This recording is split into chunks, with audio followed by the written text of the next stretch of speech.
कई दिन पहले नई मंडी थाने पर भारतीय किसान यूनियन तोमर का एक धरना प्रदर्शन हुआ था जिसमें पुलिस ने लाठी चार्ज किया। उसके बाद राष्ट्रीय कार्यालय पर भारतीय किसान यूनियन तोमर के राष्ट्रीय अध्यक्ष ने पंचायत बुलाई थी, जो आपातकालीन मीटिंग बताई गई थी। उसमें एक निर्णय लिया गया था 2 जुलाई को एसएसपी कार्यालय का घेराव किया जाएगा, लेकिन पुलिस प्रशासन ने इस बीच भारतीय किसान यूनियन तोमर के पदाधिकारियों पर मुकदमा दर्ज कर दिया है, जिसमें 2 लोगों को जेल भेज दिया है। उससे पहले अब इसी बीच 2 जुलाई से पहले किसान संगठन की तरफ से भी एक प्रेस विज्ञप्ति जारी हुई, जिसमें इन्होंने रेल रोको आंदोलन और थाने के घेराव की बात 2 जुलाई से पहले ही की है। इसी पर चर्चा करने के लिए हम आज राष्ट्रीय अध्यक्ष जी के पास आए हैं। राष्ट्रीय अध्यक्ष संजीव तोमर जी हमारे साथ है। सबसे पहले तो मैं आपसे जानना चाहूंगा कि धन्यवाद। आपने जो मीटिंग आपातकालीन मीटिंग बुलाई थी उसमें 2 जुलाई का निर्णय लिया कि एसएसपी कार्यालय का घेराव किया जाएगा, चारों तरफ से किसान, लेकिन उससे पहले ही आपके खिलाफ पुलिस प्रशासन ने मुकदमा लिख दिया है, कई संगीन धाराओं में मुकदमा लिख दिया गया है। देखिए 19 तारीख में हमारे लोगों पर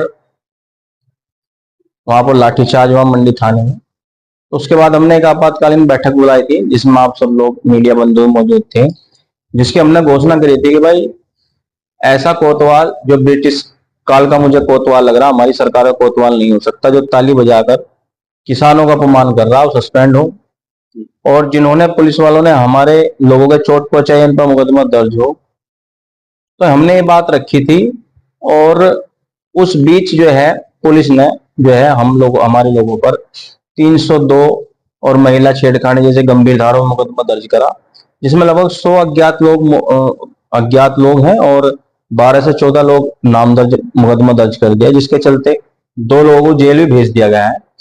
मैं आपको बता देना चाहता हूं, जिस समय हमारा किसान वहां और हमारे जो लोग संगठन के वहां धरना प्रदर्शन कर रहे थे, तो उस समय वहां पर कोई महिला पुलिस नहीं थी, जबकि इसमें जो है छेड़खानी भी पुलिस द्वारा दिखाई गई है। वहां पर कोई महिला पुलिस नहीं थी। पुलिस का कहना है कि हमारे लोगों ने ट्रैक्टर अंदर घुसाया, जबकि ऐसा नहीं है। ट्रैक्टर केवल गेट के बीच में था, 2 पहिए अंदर थे, 2 पहिए बाहर थे, और वहां ना कोई महिला लेडीज पुलिस थी। जिस समय हमारे महिला जो धरने में मौजूद थी और जो हमारे किसान थे, वहां पुलिस ने लाठीचार्ज किया, और एक उसमें जो है राजकुमार दरोगा जी हैं, एक रजनीश शर्मा सिपाही है, एक धीरज है, एक 3-4 सिपाही हैं उसमें, जिन्होंने जो है लाठीचार्ज करा हमारे लोगों पर। और जो हमारी महिलाएं हैं उन्हें खींचतान करी, उनके साथ जो है अभद्र व्यवहार किया, गाली गलौज करी। लेकिन पुलिस का आरोप है कि आपके कार्यकर्ताओं की तरफ से जो है महिला पुलिसकर्मी के साथ वही बताना चाह रहा, गाली गलौज करी, और जो है मतलब एक तरीके से गंदी नियत से छेड़खानी भी पुलिस द्वारा की गई। वो मैं बता देना चाह रहा हूँ, थाने में जो है सीसीटीवी कैमरे, हमारे पास भी वीडियो है धरने की, वहां पर एक भी महिला कांस्टेबल नहीं थी। झूठा आरोप है, पुलिस पूरी तरीके से बौखला गई है। क्योंकि मैं आपको बता दूं, जिस समय हमारे लोगों को चोट लगी तो वहां पर दोबारा भी हमारे जो जिला अध्यक्ष निखिल चौधरी हैं, हमारे लोगों को पकड़ लिया गया था मंडी थाने में, तो उन्होंने दोबारा धरना प्रदर्शन करके वो छुड़वाए। और बाद में जब उन्हें डॉक्टर की मजलूम चिट्ठी नहीं मिली, क्योंकि हमारे लोगों के सिर में भी पुलिस ने लाठी मारी, और हाथ भी तोड़ा, पैर भी तोड़ा, और आंख तक इतनी बर्बरता के साथ हमला किया है कोतवाल मंडी दिनेश बघेल ने कि आंख तक भी हमारे जो है किसान की फोड़ दी गई, जिसके चलते कप्तान ऑफिस पर कई घंटे धरना प्रदर्शन भी हुआ। फिर कप्तान साहब और डीएम साहब ने हमें मजलूम चिट्ठी दिलाई। मजलूम चिट्ठी दिलाने के बाद ये पुलिस बौखला गई और तुरंत आनंद फानंद में हमारे खिलाफ 307 संगीन धाराओं में मुकदमा दर्ज करा। उसके बाद हमारे 2 लोगों को आनंद फानंद में गिरफ्तार करके भी जेल भेज दिया गया। तो पूरी तरीके से पुलिस का ये मामला फर्जी है, और बौखलाहट में जो है पुलिस इस तरीके के काम कर रही है। बल्कि आज हमारे तरफ से भी आज एक प्रार्थना पत्र जो है सीओ मंडी को दे दिया गया है, जिसमें हमारा ऐलान है कि अगर जल्दी इस पर मुकदमा दर्ज नहीं होता, और जिस तरीके से फर्जी मुकदमा हमारे लोगों पर दर्ज हुआ है मंडी थाना द्वारा, और जिस तरीके से हमारे लोगों को परेशान किया जा रहा है और गिरफ्तारी का दबाव बनाया जा रहा है, अगर गिरफ्तारी होती है या हमारे पर फर्जी मुकदमा दर्ज किया है वो खत्म नहीं होता, तो भारतीय किसान यूनियन तोमर जल्द ही 1-2 दिन के अंदर अंदर मंडी थाने पर अनिश्चितकाल धरना प्रदर्शन करेगा, और आवश्यकता पड़ी तो प्रदेश भर में रेल रोको आंदोलन भी चलाएगा। क्योंकि मैं चाहता हूं जिस समय रेल रोको आंदोलन चलेगा तो ये यहाँ की हमारी केंद्र सरकार और हमारी प्रदेश सरकार को पता होना चाहिए कि किस वजह से आपकी सरकार को नुकसान पहुंचेगा आपकी बार चुनाव में, क्योंकि कुछ अधिकारी ऐसे होते हैं जो अपने स्वार्थ के लिए सरकार को बदनाम करने का काम कर रहे हैं।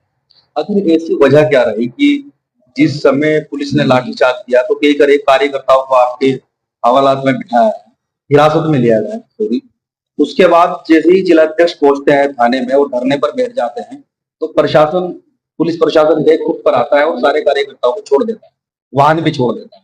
लेकिन देर रात जब कप्तान ऑफिस पर आपके पदाधिकारी कार्यकर्ता अड़ते हैं और वहां धरने पर बैठते हैं, उसके बाद देर रात के अगले दिन मुकदमा लिख दिया जाता है। आखिर वजह क्या है? आपके ऐलान के बाद मुकदमा लिखा जाता है। देखिए, सबसे बड़ी बात मैं बताऊं आपको, जिस समय कहीं भी धरना प्रदर्शन होता है तो हमारा संगठन LIU को सूचना दे देता है और जिस भी कार्यालय या किसी थाने पर होता है उसके अधिकारी को 1 या 2 दिन पहले सूचना मिल जाती है कि क्या नाम जो है यहाँ पर धरना प्रदर्शन होगा, और क्या नाम जो है पहले से सूचित किया जाता है। अब ऐसे ही जो है हमारे जो कोतवाल मंडी है दिनेश बघेल, इन्होंने प्री प्लान पहले से किया हुआ था, क्योंकि वहां पर काफी पुलिस वाले जो हैं बिना वर्दी के प्राइवेट कपड़ों में भी थे, प्राइवेट कपड़ों में वहां पर मौजूद थे। उन्होंने भी हमारे किसानों पर लाठी बजाई। जैसे हमारे युवा के प्रदेश अध्यक्ष अंकित गुर्जर धरने में जाते हैं, धरने को संबोधित करने का प्रयास करते हैं, उसी समय अचानक दिनेश बघेल आकर ताली बजाकर किसानों का मजाक उड़ाकर उन पर तत्काल प्रभाव से लाठी चार्ज कराते हैं और वहां पर लगभग 25-30 महिला भी हमारी जो है धरने में मौजूद थी, लेकिन वहां पर कोई महिला कांस्टेबल नहीं थी।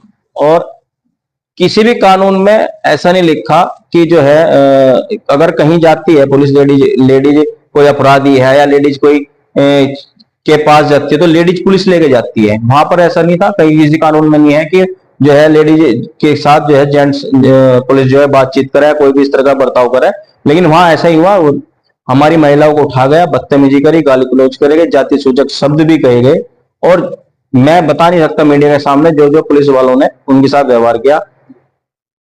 लेकिन पुलिस का कहना ये है उनके साथ, देखिए पुलिस का जो कहना है वो अपने बात रख सकती है, हम अपनी बात मीडिया के माध्यम से रख रहे हैं। वहां पर CCTV कैमरे लगे हैं, वहां पर जो यहाँ के कप्तान है DM है उसकी जो है जांच कराओ सही गलत। जेल गए हैं तो आगे की रणनीति क्या है? रणनीति के बारे में मैंने आपको बताया है, उसमें जो है अधिकारियों से वार्ता चल रही है हमारी। अगर हमें लगता है कि हमें रिलीफ मिल रहा है तो ठीक है, अगर हमें रिलीफ नहीं मिलेगा तो उसमें हम आंदोलन करने से पीछे नहीं हटेंगे और हम 2 जुलाई का इंतजार नहीं देखेंगे। 2 जुलाई में हमारी कप्तान ऑफिस पे जो पंचायत है जो के तू रहेगी और उससे अलग हम अपने जो है अलग स्टेप उठा के अलग आंदोलन करेंगे। ये प्रशासन से, उच्च अधिकारियों से आपकी वार्ता चल रही है तो उसमें क्या आश्वासन? देखिए हमारे प्रतिनिधि और हमारे जिला अध्यक्ष जो है कप्तान साहब के संपर्क में है। अभी उधर से जो है अभी कोई मजबूत ठोस आश्वासन तो नहीं मिला, लेकिन कहीं ना कहीं थोड़ा रिलीफ भी मिल रहा है। लेकिन अगर हमें आगे से मजबूत मतलब कार्रवाई ना हुई हमारे पक्ष में तो हम जो है पहले ही 2 जुलाई से पहले ही जो है आंदोलन करने के लिए तैयार है।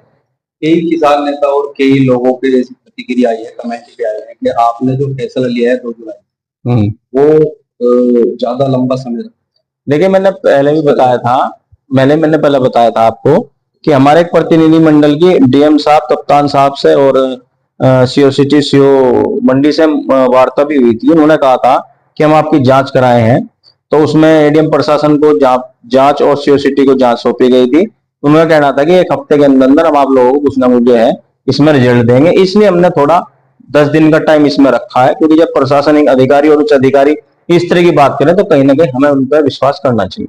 आपने 2 जुलाई की घोषणा की थी SSP कार्यालय के घेराव, लेकिन आज आपने प्रेस विज्ञप्ति जारी की है कि हम थाने का घेराव दोबारा से कर सकते हैं। वो इसलिए कर सकते हैं ना कि जैसे ही हमारे लोगों की किसानों की जो है डॉक्टरी हुई और डॉक्टरी होने के बाद ही पुलिस में हड़कंप मच गया, पुलिस बौखला गई। पुलिस को कहीं ना कहीं ऐसा लगा कि ये लोग आप पर मुकदमा दर्ज करा देंगे और उसी के चलते उन्होंने अपने बचाव के लिए हम पर 307 जैसी संगीन धाराओं में फर्जी मुकदमा दर्ज करा।